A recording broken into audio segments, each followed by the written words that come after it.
ನಮ್ಮ ಹೆಸರು ನಾಗಮ್ಮ. 1 ವರ್ಷದಿಂದ ಇತ್ತು ವೆರಿಕೇಷನ್ ಅಲ್ಸರ್ ಅಂತೆ. ತುಂಬ ಗಾಯ ಆಗಿತ್ತು ನನ್ನ ಕಾಲು. ನಮ್ಮೂರಲ್ಲಿ ಎಲ್ಲ ಗಾಯ ಜಾಸ್ತಿ ಆಗ್ಬಿಟ್ಟದೆ. ನಾಗಕ್ಕ ನಿಂಗೆ ಮೇಲಾಗಲ್ಲ, ನೀನೇನು ಮಾಡಿದ್ರು ವಾಸಿ ಆಗಲ್ಲ, ನಿಂಗೆ ಇರಲ್ಲ, ನೀನು ಸತ್ತೋಗ್ಬಿಡ್ತೀಯ ಅಂತ ಹೇಳಿದ್ರು. ಗಾಯ ಆಗಿ ಎಷ್ಟು ಹಾಸ್ಪಿಟ್ಲಾಗ ಬೇರೆ ಕಡೆ ಎಲ್ಲ ತೋರಿಸ್ದೆ, ಏನು ಮೇಲತ್ತರಲ್ಲ. ಬೆಳಗ್ಗೆ 2 ಇಂಜೆಕ್ಷನ್, ಸಾಯಂಕಾಲ 2 ಇಂಜೆಕ್ಷನ್ ಒಡಗಿ ಹಾಕ್ಸ್ಕೊಂಬರೀನಿ. ತಿರ್ಗಿ ಮತ್ತೆ ಅದೇ ಉರಿ, ಸೊಳಕು, ಚುಚ್ಚೋದು ಆ ಥರ ಆಗೋದು. ಬೇರೆ ಕಡೆ ತೋರ್ಸೋಣ ಅಂತ ಹೋದೆ, ಅಲ್ಲಿ ಯಲಂಕದಾಗ. ಅಲ್ಲಿ ಹೋದ ತಕ್ಷಣ ಅವ್ರೇನು ಹೇಳಿದ್ರು, ವೆರಿಕೇಷನ್ ಅಲ್ಸರ್ ಇದು ಬೇಗ ವಾಸಿ ಆಗಲ್ಲ, ನೀವು ಆಪ್ರೇಷನ್ ಮಾಡಿಸ್ಲೇಬೇಕು. ಒಂದೂವರೆ ಲಕ್ಷ ಕಟ್ರಿ, ಇಲ್ಲಿ ನಾವು ಹಂಗೆ ಒಳಗಡೆನೇ ಸೂಟ್ ಮಾಡ್ತೀರಿ, ಒಂದೇ ದಿವಸಕ್ಕೆ ರೆಡಿ ಆಗ್ತಾರೆ. ಅವು ಬಬ್ಬೆ ಎಲ್ಲೆಲ್ಲಿ ಎದ್ದಿರ್ತಾವ ನರಗಳು, ಅಲ್ಲಿ ಹಂಗೆ ಸೂಟ್ ಮಾಡ್ತೀರಿ ಒಳಗಡೆನೇ ಮಿಷಿನ್ ಕೊಟ್ಟು ಅಂತ ಹೇಳಿದ್ರು. ನಮ್ಮ ಹತ್ರ ಅಷ್ಟು ಅಮೌಂಟ್ ಇರಲಿಲ್ಲ.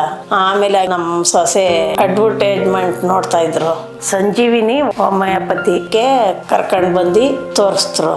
ಡಾಕ್ಟರ್ ಪ್ರದೀಪ್ ಡಾಕ್ಟರು ನಂಗೆ ಟ್ರೀಟ್ಮೆಂಟು ಸ್ಟಾರ್ಟ್ ಮಾಡಿದ್ರು. ಗಾಯ ಎಲ್ಲ ಕಂಪ್ಲೀಟಾಗಿ ವಾಸಿ ಆಗೈತೆ, ನನಗೇನು ಇಲ್ಲ. ಅವಾಗ ನೋವೇ ಇಲ್ಲ, ಅದು ನೋವೇ ಎತ್ತೋಗ್ಬಿಡ್ತಾ, ನಂಗೆ ನೋವೇ ಗೊತ್ತಾಗ್ತಾ ಇಲ್ಲ.